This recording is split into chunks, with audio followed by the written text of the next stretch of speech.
Halo Aviators, jumpa lagi kita pada hari ini Kamis 30 September 2021 dalam acara Alvia Talk, yaitu bagian dari Aviation. Kali ini kita akan membahas insiden di mana ada seorang penumpang yang masih anak-anak melakukan suatu tindakan sehingga pesawat harus melakukan divert atau terbang ke bandara terdekat untuk langkah-langkah preventif atau mencegah terjadinya kejadian yang lebih serius. Sebelumnya saya akan perkenalkan dulu apa itu Aviation. Aviation adalah media yang menggunakan media sosial, baik itu di Instagram, Twitter, Facebook, dan YouTube. Tujuan dari Aviation adalah berbagi informasi yang tidak sehari-hari diketahui oleh penumpang atau pengguna jasa penerbangan agar para pengguna jasa penerbangan ini lebih mantap dan percaya bahwa keselamatan dan keamanan selalu diprioritaskan dalam penerbangan. Lebih memahami hak dan kewajiban sebagai konsumen penerbangan. Mengetahui kiat-kiat agar penerbangan melalui pesawat udara ini lebih nyaman dan menyenangkan, lebih patuh dan kooperatif selama penerbangan, lebih memperhatikan etika dan perilaku selama penerbangan, serta mengetahui bagaimana menyampaikan keluhan jika terjadi gangguan atau kekurang nyamanan selama penerbangan. Pada hari ini saya mendatangkan narasumber agar pembahasan kita lebih tuntas, detail, komprehensif. Yang pertama adalah Kapten Teguh Kristiono. Kapten Teguh Kristiono adalah Vice President for Safety, Security, dan Quality di Citylink. Selamat pagi Kapten Teguh, terima kasih kehadirannya. Senang sekali bisa diundang di Aviation. Ya, terima kasih kehadirannya Kapten Teguh beserta tim ini didampingi timnya juga. Dan saya juga mendatangkan Mbak Dora. Mbak Dora ini adalah seorang awak kabin senior, sekarang sudah purna tugas.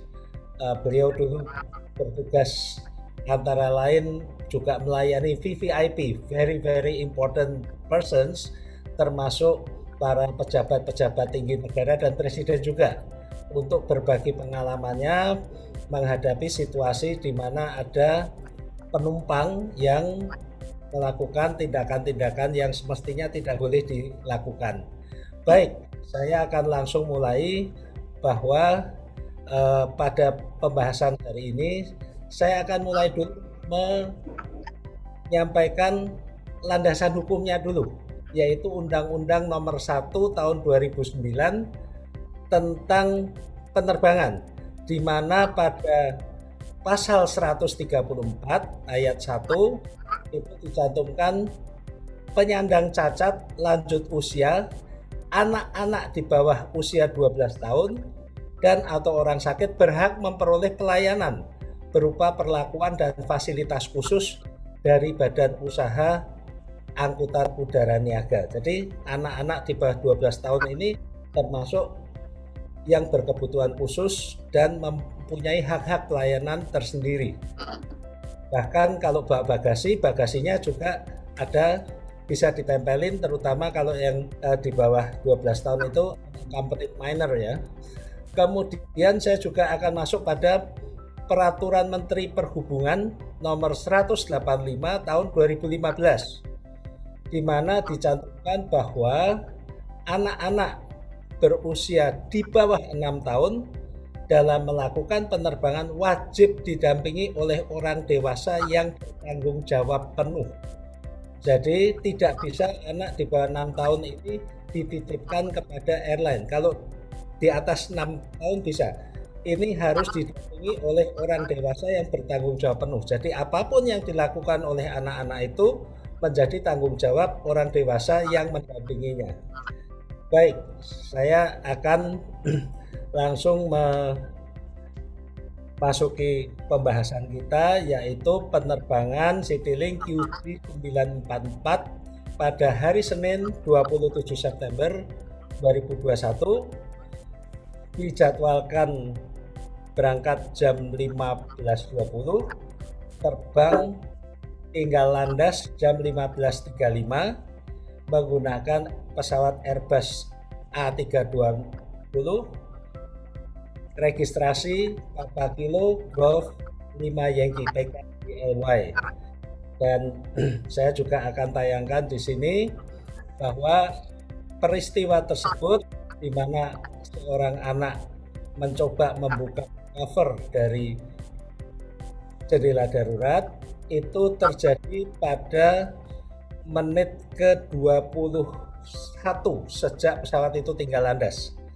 Jadi belum lama setelah pesawat tinggal landas itu terjadi peristiwa tersebut, dan kemudian pilot menurunkan ketinggian menuju bandara terdekat yaitu Palembang. Baik, untuk detailnya nanti saya akan mengundang Kapten Teguh untuk menjelaskan apa sih yang terjadi.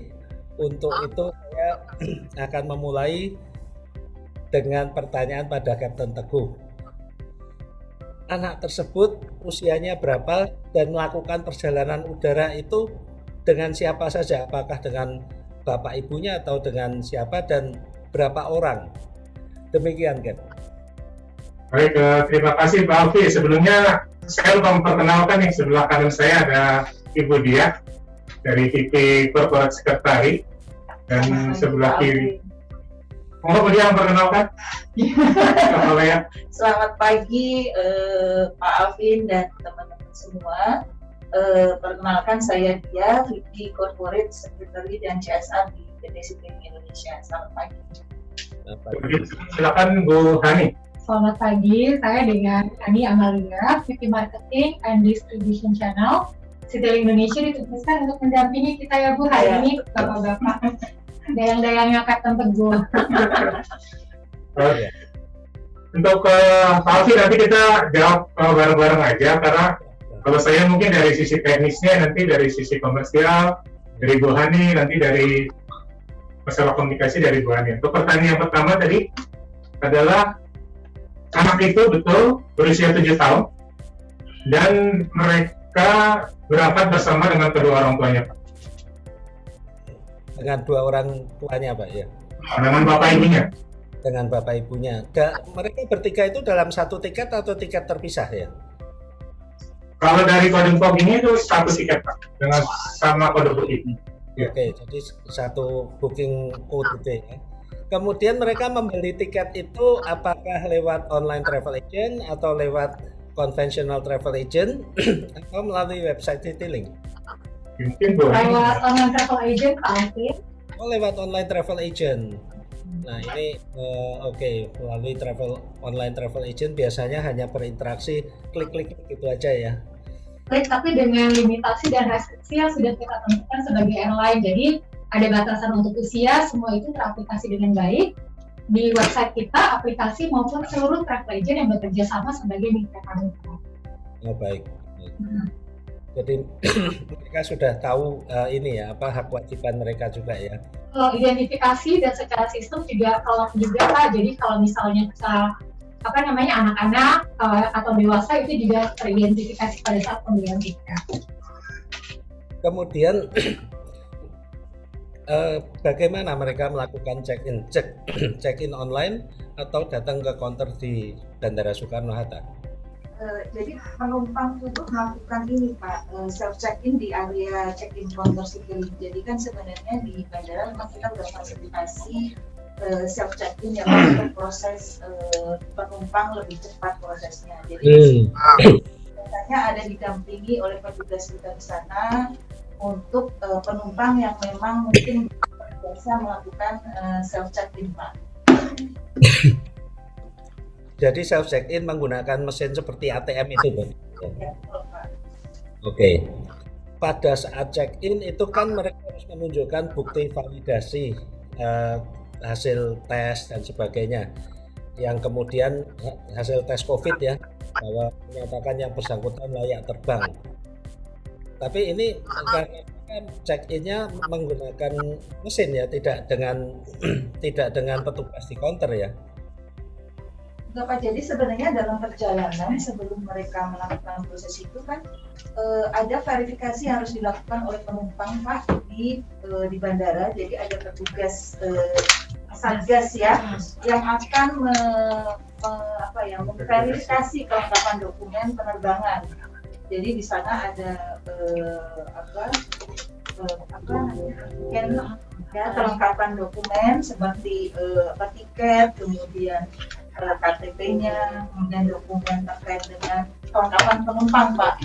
Yes. Setelah mereka dari sana, baru mereka melakukan self check-in itu. Gitu. Jadi mereka sudah melalui berbagai prosedur tersebut ya. Oke. Karena melalui berbagai prosedur itu, mereka juga dokumen baik itu dokumen kertas atau menggunakan aplikasi Peduli Lindungi itu sudah dinyatakan memenuhi syarat ya? Ya, artinya pada saat mereka melakukan self check-in itu pasti sudah melalui proses tersebut Pak. Karena kan mereka nanti harus ada dari self check-in. Kalau mereka tidak ada bagasi Pak, mereka bisa melanjutkan. Tapi proses itu sudah dilakukan penumpang. Ya, oke, baik. Kemudian mereka mendapat alokasi tempat duduk di mana? Nah, kalau terkait dengan alokasi sebenarnya pada saat penumpang melakukan pemesanan atau pembelian di sana Pak sebenarnya proses itu. Jadi memang ada kalanya penumpang itu otomatis mendapatkan penumpang ada yang mereka memang membeli. Kalau di sini kan memang ada fasilitas kita produk untuk pembelian seat kan Pak. Kebetulan di penumpang ini, jadi seatnya sudah ada di row 11 Pak. Row 11. Sama orang tuanya, iya. Ini saya menayangkan tempat duduk Airbus A320 Citylink yang mana row 1 sampai dengan 5 itu green zone dengan tanda kursinya hijau, itu yang kursi premium. Kemudian F6 sampai dengan 11 itu hitam, itu row biasa. Kemudian 12-13 itu adalah green zone lagi ya, yang mana itu merupakan emergency exit ya. Dan di sini terlihat bahwa penumpang terkait itu duduk di row 11, yaitu di depan green zone emergency row. Jadi anak tersebut tidak duduk di baris bangku emergency. Apakah benar demikian? Iya betul Pak. Jadi emergency kita itu kan ada di seat nomor 12 dan 14. Jadi anak tersebut duduk di row 11 ya, tidak di row 12-14 di mana ada emergency exit. Kemudian saya juga tayangkan di sini bahwa untuk pitch atau jarak antar kursi di green zone, khususnya yang di emergency exit, itu pitch-nya 38 inci atau 96,5 cm. Ini yang di Citylink. Sebetulnya sangat longgar itu ya, ruang untuk kaki. Dan saya juga surprise ya bahwa Citylink yang termasuk LCC ini di green zone standar pitch-nya 29 inci, khusus di emergency tadi 38 inci. Ini sangat longgar dan leluasa. Jadi surprise, ternyata nyaman juga di Citylink. Saya bandingkan standar pitch di berbagai negara, memang antara 28 inci sampai 32 inci. Ini adalah standar pitch dan Citylink masuk di kategori yang normal untuk standar pitch-nya, tapi khususnya untuk di emergency row itu 38 inci sangat longgar. Saya juga ingin tahu ya, apakah ada penumpang pada baris jendela emergency pada baris 12 di belakang mereka? Saat itu untuk row 12 dan 14 di mana emergency exit kosong Pak.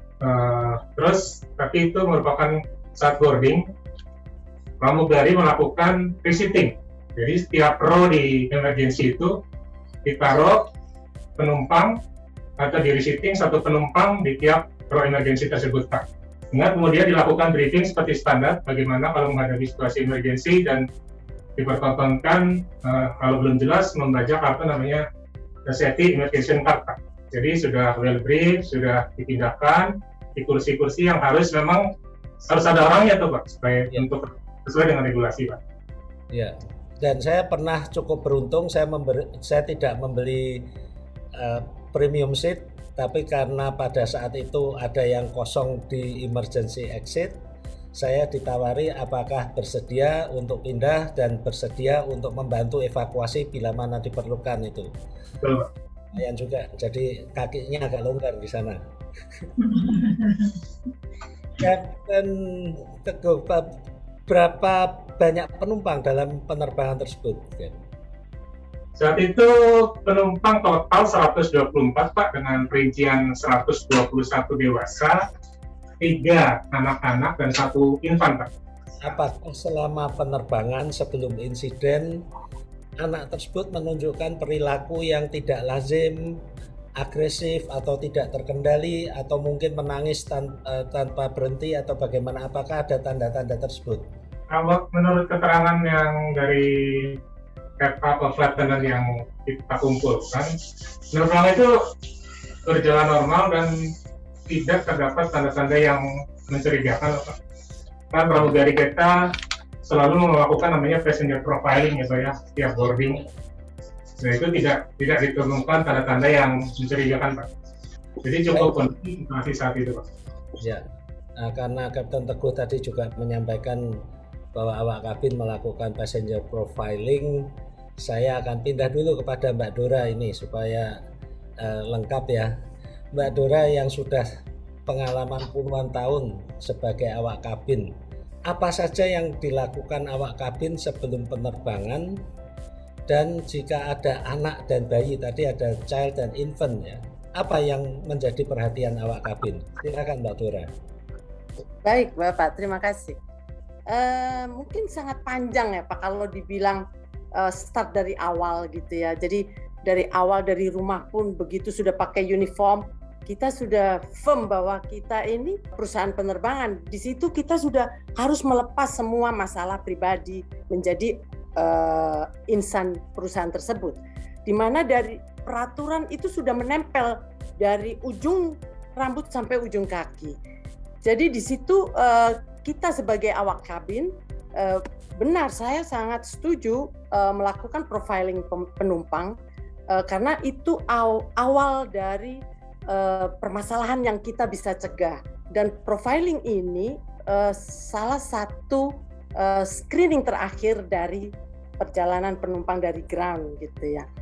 Seperti Citylink kemarin yang melakukan penemuan yang tidak sesuai dengan dokumen yang dibawa, itu sangat saya appreciate sekali gitu ya dengan Citylink kemarin. Di sini profiling pada saat kita melihat langsung saja ke anak-anak tersebut. Pada saat menemukan anak-anak tersebut, kita pada saat boarding itu sudah say something ke anak tersebut atau ibu yang bisa say something, halo adik, mau ini bagaimana, senang naik pesawat atau apa. Dan kadang-kadang perilaku anak-anak itu bisa terlihat apakah dia ini hiperaktif atau dia diam yang so sweet dengan orang tua gitu ya. Jadi di situ kita bisa profiling itu mengetahui lebih awal, dan kita sangat concern dengan anak-anak yang melakukan perjalanan di pesawat. Nah di sini sebelum ketika penumpang sudah mulai duduk, kita harus brief orang tuanya bahwa seperti bayi tentunya meletakkan bayi saja harus ada pada kursi yang ada lebih oksigen masknya. Jadi dia bisa mendapatkan ada extra mask yang di row itu. Karena nggak setiap kursi ada extra mask gitu ya. Nah untuk anak-anak di situ kita ada dulu perusahaan kita itu ada mainan anak-anak yang kita berikan ke dia gitu. Kemudian kita bisa lihat nih anak hiperaktif atau tidak, pendiam atau, dan kita brief orang tuanya bahwa seat belt itu harus dipakaikan. Masalah seat belt ini yang kadang membuat ya bukan ini, tapi budaya untuk memakai seat belt itu kadang-kadang penumpang itu belum bisa membayangkan bahwa betapa urgent, betapa sangat urgent sekali menggunakan seat belt itu. Jadi di situ kita beritahu orang tua, anak ini harus memakai seat belt, dan pada saat setelah take off tidak bisa dilepaskan seat belt itu. Duduk itu harus mengenakan, hanya saja bisa dilonggarkan gitu. Dan kecuali akan ke toilet, ke lavatory gitu baru dilepas. Ketika duduk kembali harus tetap menggunakan itu. Dan tugas dari awak kabin itu selalu monitor gitu. Kadang kan anak itu jenuh gitu ya, Pak Alvin, jadi kita suka kadang ngajak ngobrol gitu. Kita tinggalin, tapi kita harus tetap concern, apalagi anak-anak yang terlihat hiperaktif gitu. Itu kita juga nggak mungkin meninggalkan ibunya saja gitu, supaya anak itu tidak bosan. Kalau ada mainan ya kita kasih gitu. Ya memang tidak mudah ya mengendalikan. Ya betul Bapak. Memang kadang pramugari itu memerlukan sensitivitas pekerjaannya itu, memang dari hati sih.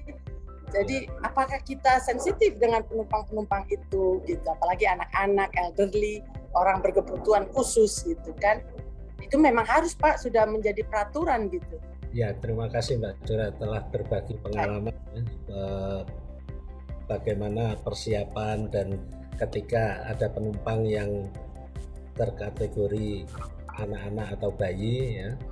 Dan itu tadi elevators juga perhatikan peraturan-peraturan itu dibuat agar menjamin keselamatan kita. Ya, baik, saya kembali ke Kapten Teguh.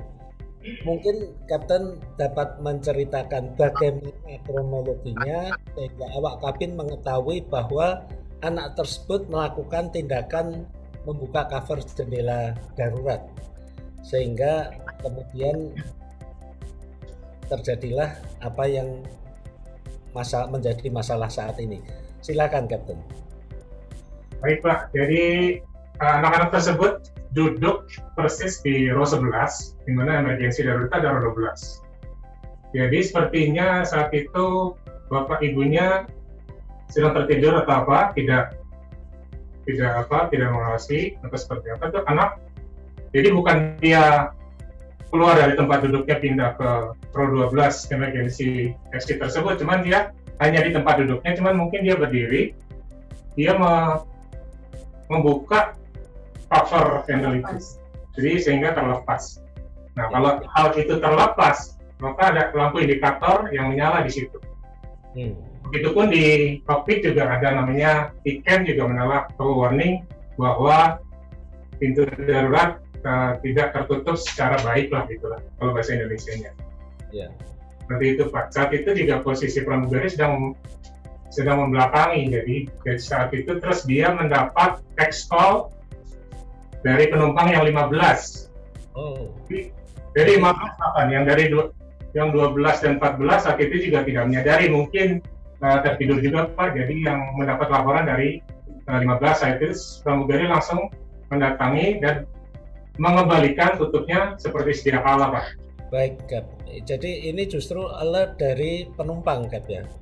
Ya, ada bantuan juga. Terima kasih penumpang. Ya, ini perlunya edukasi tadi Pak, bahwa penumpang tersebut juga aware terhadap keadaan ini, bahwa yang di 15 memberitahukan bahwa ada anak kecil yang membuka handle dari emergency exit window tersebut, sehingga terjatuh. Terus pramugari mengembalikan posisinya ke semula, sempat usaha sampai 3 kali baru tertutup dengan sempurna dan lampu indikator slack arm-nya padam. Kemudian mengapa pilot memutuskan untuk divert ke Palembang? Untuk pilot memutuskan divert ke Palembang, ini masih diklarifikasi ya Pak ya. Jadi klarifikasi belum selesai, kenapa saya bukan katakan sebagai investigasi, karena ini bukan serious incident. Jadi saya apresiasi juga kepada pilot yang telah uh, mendaratkan pesawat dengan selamat tanpa kurang suatu apapun.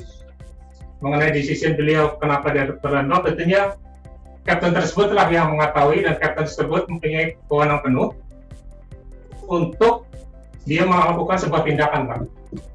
Jadi nanti dari hasil klarifikasi itulah yang dapat menentukan ada yang benar atau tidak, atau kurang tepat atau tidak. Dari situ nanti kita bukan mencari siapa yang salah, tapi apa yang salah menjadi lesson learned, Pak. Apakah prosedur kita kurang tepat, terus ada awareness yang kurang baik, seperti itu, Pak. Jadi tetap dalam hal ini kita menghargai, kita apresiasi bahwa pilot melakukan diversion, sehingga saat landing di Palembang, setelah pesawat dicek dengan sempurna oleh teknisi kita, itu layak untuk kembali terbang, Pak. Jadi pilot mungkin dia ingin memastikan bahwa tidak terjadi atau kerusakan sehingga membahayakan penerbangan. Jadi dia hanya tugasnya memastikan bahwa pesawat itu landing dengan selamat, terus kemudian diperiksa tidak ada apa-apa untuk kembali melanjutkan penerbangan ke Palembang, Batam. Ya, jadi setelah divert kemudian lanjut ke Batam. Nah, keluarga tersebut apakah juga melanjutkan ke Batam atau turun di Palembang, kan? Saat itu keluarga tersebut dilanjutkan next-nya, Pak. Mungkin dia sedikit menenangkan atau apa, dia melanjutkan next hari berikutnya, Pak. Ya, baik. Saya ingin menayangkan sedikit ya, kembali ke Undang-Undang Nomor 1 Tahun 2009 tentang penerbangan. Pada pasal 54 itu secara jelas diatur bahwa setiap orang dilarang melakukan perbuatan yang membahayakan keamanan. Kemudian jika melakukan perbuatan yang membahayakan keamanan dan keselamatan, itu ada sanksi pidananya, yaitu paling lama 2 tahun dan paling banyak 500 juta. Kemudian juga pada pasal 412 itu diatur juga setiap orang di dalam pesawat udara selama penerbangan melakukan perbuatan yang melanggar tata tertib, ya, termasuk mengkutak-katik jendela darurat, itu melanggar tata tertib, itu pidana penjara paling lama 1 tahun dan denda paling banyak 100 juta. Jadi ini juga menjadi peringatan bagi kita semua agar selalu mematuhi tata tertib penerbangan. Ini masih terkait dengan anak-anak. Ini ada satu pertanyaan dari Mbak Cindy. Silahkan nanti dijawab ya. Tadi disampaikan dalam PM 185 anak-anak di bawah 12 tahun itu bisa terbang sendiri, unaccompanied minor. Nah, ini mungkin bisa dijelaskan bagaimana prosedur dan syaratnya bila ada orang tua yang mau menitipkan anaknya kepada airline. Jadi ini di luar konteks insiden ya. Ini tersendiri jika ada anak-anak yang ingin terbang tapi orang tuanya tidak bisa mendampingi, dititipkan sebagai unaccompanied minor. Itu kelihatannya diatur juga di PM 185 tahun 2015, itu harus ada serah terima sebelum penerbangan dari keluarga kepada airline, dan selama penerbangan di dalam pesawat itu didampingi oleh awak kabin. Di bandara tujuan itu juga ada serah terima kepada keluarga. Petugas ground dulu, Pak. Ya, Mbak, silakan Mbak, pengalamannya bagaimana? Baik. Untuk unminor passengers gitu ya, anak-anak yang dititipkan kepada airlines tentunya sudah memenuhi syarat pada umur gitu. Dan dari petugas ground diserahkan ke awak pesawat. Jadi dari orang tua ke petugas ground, tentunya orang tua sudah mengisi semua dokumen yang diperlukan. Dari orang ground ke pesawat diserahkan ke awak kabin. Kita harus tanda tangan dan form itu kita bawa. Satu untuk kita, nanti satu begitu sampai di bandara, form yang satu kita pegang, satu untuk petugas ground sampai di tujuan. Kemudian dipegang dengan petugas ground itu, anak ini dibawa, kita sudah serah terima dan nama petugas yang membawa itu kita catat. kemudian dari petugas ground sampai ke tujuan ke mungkin om, tante atau keluarganya si anak tersebut menerima. Itu sih Pak. Terima kasih Mbak Dora. Dan silakan dari Citylink. Di Citylink juga mengakomodir Pak untuk unaccompanied minor dari syarat-syaratnya seperti Mbak Dora sampaikan tadi 6-12 tahun. Itu dari PM 30 2021 kan mengenai standar pelayanan minimal penumpang. Dan kita adopt di SOP pelayanan penumpang kita Pak. Jadi kita mengakomodir unaccompanied minor, tadinya dokumen telah diisi, diterima oleh petugas ground kita, nanti diserahkan ke pramugari. Berikut saat sudah selesai juga diserahkan ke pihak ground lagi, tentunya dengan seatingnya juga kita atur Pak, tidak di dekat emergency atau untuk emergency pasti prohibited, pasti kita dudukan jauh-jauh dari emergency exit tadi Pak. Baik, terima kasih Gap. Ini ada satu pertanyaan lagi dari Pak Setiawan ya, Pak Dedi Setiawan. Siapa yang boleh duduk di bangku emergency? Tentunya yang duduk di emergency bukan orang-orang, bukan dari Pak, bukan anak-anak seperti kita ketahui, bukan disabled pets yang berkebutuhan khusus. Intinya orang-orang yang sehat lah Pak, yang bisa, karena itu menjadi delegation dari flight attendant saat terjadi emergency, yang bersangkutan bisa membuka jendela darurat. Intinya yang fit, ya itu ada syarat-syaratnya, sudah saya rasa Mbak Dora lebih paham syarat-syarat seperti apa yang dijadikan able body packs untuk membuka jendela darurat tersebut. Oke. Baik, terima kasih. Dan saya juga pernah, saya sih langganan duduk di emergency row ya, karena lebih longgar dan perut saya nggak usah ketekuk-tekuk gitu. Tapi selalu ditanya, apakah Bapak bersedia membantu jika terjadi evakuasi, membantu awak kabin evakuasi? Bila tidak, diminta untuk pindah, karena bukan hanya mampu, tapi juga bersedia. Bukankah demikian Mbak Dora? Ya, betul sekali Pak. Memang persyaratan untuk duduk di exit row itu yang kita sebut exit row passengers ini sangat banyak gitu yang harus dipenuhi gitu ya. Jadi umur saja 15 tahun ke bawah tidak bisa. Seperti yang dibilang tadi, obesitas juga tidak bisa. Kemudian elderly tidak bisa. Suami istri dengan anak, jadi berangkat bertiga gitu Bapak, tidak bisa duduk di situ. Karena pemikirannya nanti begitu bapaknya buka pintu, bapaknya akan menyelamatkan keluarganya saja gitu. Jadi itu pun tidak bisa, jadi suami istri dan anak tidak bisa, elderly, obesitas, kemudian infant tidak bisa, kemudian untuk yang disable tidak bisa. Ada yang harus dibaca oleh orang yang duduk di situ, itu namanya yellow card. Jadi untuk exit row safety card gitu Pak. Itu. Terima Dan kasih. penjelasannya banyak. Baik Bapak. Ini sebetulnya masih banyak yang perlu kita bahas, tapi untuk saat ini perlu saya simpulkan bahwa yang pertama, anak tersebut bepergian dengan kedua orang tuanya, sudah mendapatkan clearance dari otoritas bahwa mereka layak terbang.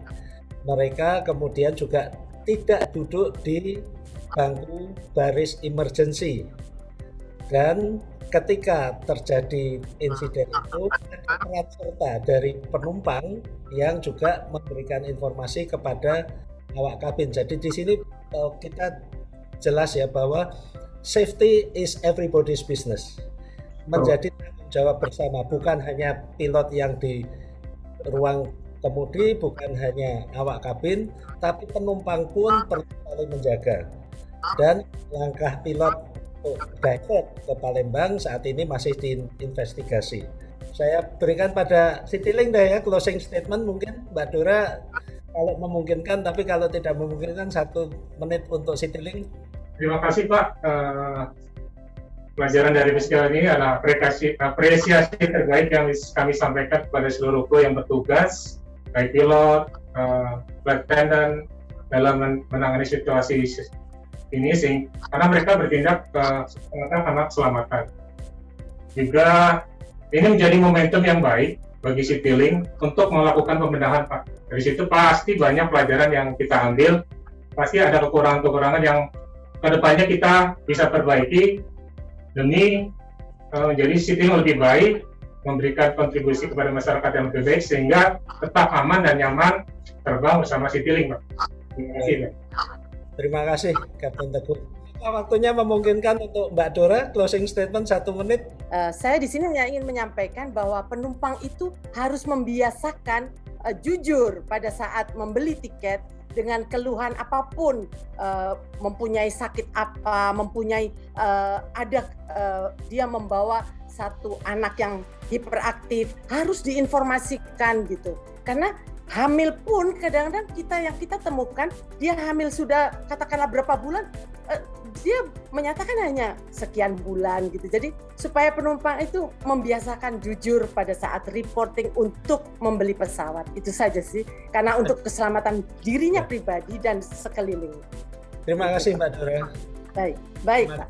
Kapten Teguh, dan sekali lagi kepada aviators yang mengikuti acara ini, selalu ikuti tayangan-tayangan aviation agar kita lebih memahami seluk-beluk penerbangan demi kenyamanan keselamatan kita bersama. Terima kasih kepada para narasumber, terima kasih kepada semua aviators dan tim. Terima kasih. Sampai jumpa pada lain kesempatan. Alvin Lee, Aviation, Happy Landing.